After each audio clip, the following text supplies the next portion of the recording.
It's been a tough season for many Kurdish farmers, and there is concern that this is just the beginning of a series of bad ones.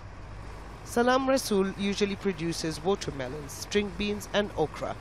Now he has to make choices as the quality of his crops has declined. If there was enough, I could plant this land.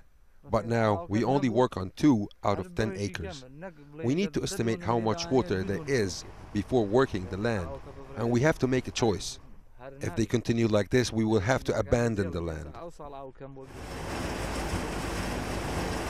The problem started a few months ago when, across the border, Iran closed a dam on the Little Zab River, which is shared by both countries.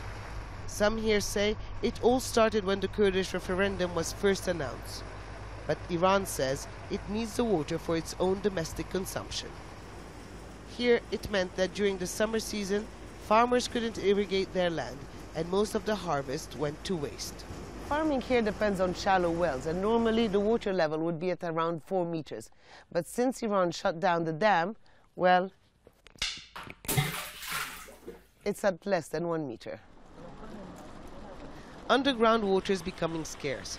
Faced with this problem, Burhan Amir dug a third, deeper well to save his fish farming business.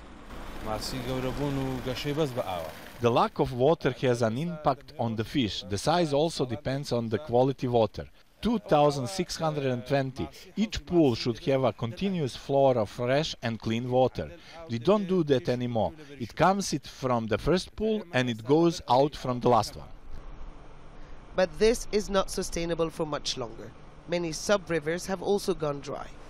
Currently the water is trickling back again, but the flow remains at less than 80% of what it used to be.